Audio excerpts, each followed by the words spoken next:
विद्युत सूर्य को स्वागत करुच्ची मु सूर्य। आज आम देखा कि आम फार्म हाउस रे चली जो पोल्ट्री सेड रो काम कौ पर्यंत गलानी। मु पूर्व वीडियो आपको देखी कि फार्म हाउस रो जो काठ काम गुड़ाक हो कम चलुला बेले मुझे वीडियो पकईली। ये सब काठ काम कम्प्लीट हो आज सब पड़गलानी। एवं फ्लोरिंग कि सब प्रिपेरेसन मोर चली। आज आम कथा कि आमर जो फार्म रे पिलर टू पिलर केते डिस्टेंस अच्छी आजबेस्टस गुड़ा केमती पड़ी। गोटे समुद्र उपकूलवर्ती एरिया रे जो चाषी मैंने अच्छा कुकुड़ा चाषी प्रति इंटरेस्ट अच्छा से मैंने केमती सेड कंस्ट्रक्शन कले जो प्रति वर्ष आम बात्यार सम्मुखीन होचे सेड गुड़ाक आमर नष्ट हेनी आ चाषी क्षति सहबनी केमती कले आमर सेड उपर बेसी अफेक्ट हेनी से विषय आज आम कथा हवा। आ मो फार्म को मुझे करी से विषय भी आम आज डिस्कस करवा। देखु प्रथम आम कथा हवा सेड रो लंबा आ चौड़ा केते अछि। मो हिसाब रे सेड रो लंबाटा मो पाखापाखि 110 फुट रखी और चौड़ाटा मोर 25 फुट अच्छी। आपण चाहिए चौड़ाटा मिनिमम 25 रु 30 फुट रखिपारे। आपण लैंड हिसाब रे आपण लंबा लैंड आपर इन्वेस्टमेंट हिसाब रे आपण लंबाटा भी आपण रखिपारे। यहाँ गला लंबा और चौड़ा विषय रे। हमें फास्ट जानिबा पिलर मैं जो पिलर देचे मुझे मोर गोटे कंक्रीट रो पिलर देची एवं गोटे इटार 10 बाई 15 इंचार पिलर देची। पाखापाखि एमती साइमल्टेनियसली चली मोर गोटे कंक्रीट गोटे इटा पिलर एमती कंटिन्यू चली। गोटे साइड रे मोर एपट साइड रे 12टा अच्छी एपट साइड रे 12टा पिलर अच्छी एवं मझी रे मोर भी 12टा पिलर मु देची। मझी गुड़ा सब राउंड पिलर देची। टे कस्ट कटिंग पाई मु पिलर गुड़ाक स्क्वायर न करके कम कंक्रीट मात्रा खर्च हो बोली मु राउंड पिलर देची एवं साइड गुड़ाक सब जो स्क्वायर पिलर अच्छी आ गोटे इटा पिलर मु देची एवं चारिपटे पाखापाखि मु 8 इंच रो बीम चलेची गोटे जोटा कि आमर सेट टाक पूरा फुल मजबूत करने चारिआड बांधी रखापी बीम चलेची एवं जो बल्हा गुड़ाक देची मु प्रति 4.5 फुट रे गोटे गोटे मु बल्हा देची। 4.5 फुट रे गोटे गोटे बल्हा देची एवं गोटे लाइन रे मु चलेची 5 लाइन आमर बटम जोटा कहती जो आमर एलहू गुड़ा कनेक्टेड है कि आज सहित रुहे 5 लाइन बटम चलेची गोटे साइड रे एपटे भी 5 लाइन चली एपटे भी 5 लाइन चली।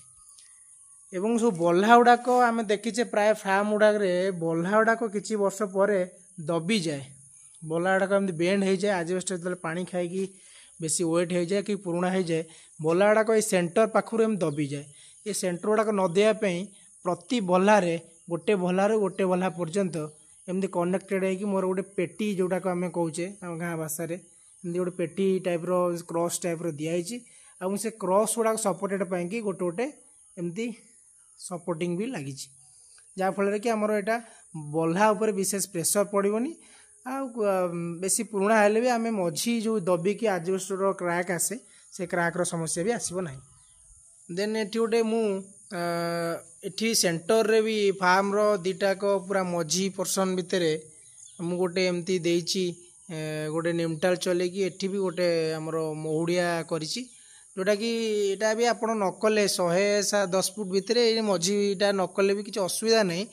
मु कर कारण कि मो फार्मटा फ्यूचर को मुझे लंबा कर आशा रखी जोटा कि बेसी लंबा हो गले मझी पर्सन टे जदि प्रेसर आसिक दबार चांसेस थाए से समस्या न आसापी मुझे मझीरे भी पार्टेसन करके ऊपर हाइट करके गोटे महुड़िया करी। एटा भी आपड़ जदि 110 फुट भितर जब फार्म आप प्लानिंग करुँचा नकले भी आप चलो किंतु करदेले बेस्ट आप फ्यूचर पाई आम जो गोटे सेक्टर इनवल्व होचे समस्ते आगू को बढ़िया आशा रखी था मुझे आशा नहीं कि ये मझी पर्सनटा भी रखी जोटा कि फ्यूचर जब मु फार्म को लंबाए मोर मझी प्रेसर किसी आसो ना। यहाँ रहा फार्म रो एंट्री डोरटा एंट्री डोर जेहेतु आमर 25 फुट चौड़ा हो जाऊँगी फार्मटा आउ ये मझी बीमटा मझीरे गोटे ही कंक्रीट पिलर आसूला से मुझे सपोर्टिंग पाई 2टा 15 इंचिया पिलर कर देची जोटा कि सपोर्टिंग भी रही मोर गेट बनवाई भी मत सुविधा हे गोटे फ्रेम आकार मिल जाए जो मुझे गेट हैंगिंग जो करी मत सपोर्ट मिल मोर एंट्री पर्सनटा फार्म रो यहाँ मुझे गोटे ऑफिस घर गोटे बनाऊँगी फार्म टोटाल फार्म हाउस यही रूम रु मैनेज करी मु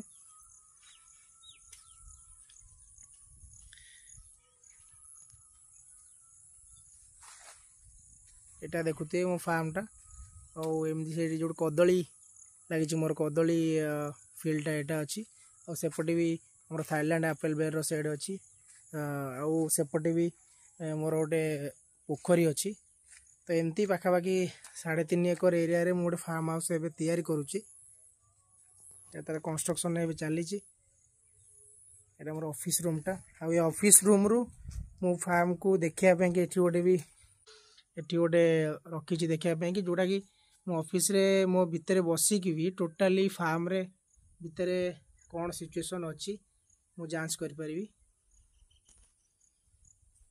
तो रही भाई मैंने जय जगन्नाथ एबे आमे कंप्लीट जेतेबेले मो फार्म सरी जीवो मु आपन को गोटे फुल वीडियो पकेबी कि टोटाली मो फार्म रे केते इन्वेस्ट आसिला पर्टिकुलर बिल सहित आपन को मु जणेबी कि मो फार्म रे केते टोटाल आरंभ रु शेष पर्यंत लेबर कॉस्ट सहित मोर केते इन्वेस्ट आसी मु सब जिनस आपन को जणेबी। जय जगन्नाथ जय जवान जय किसान।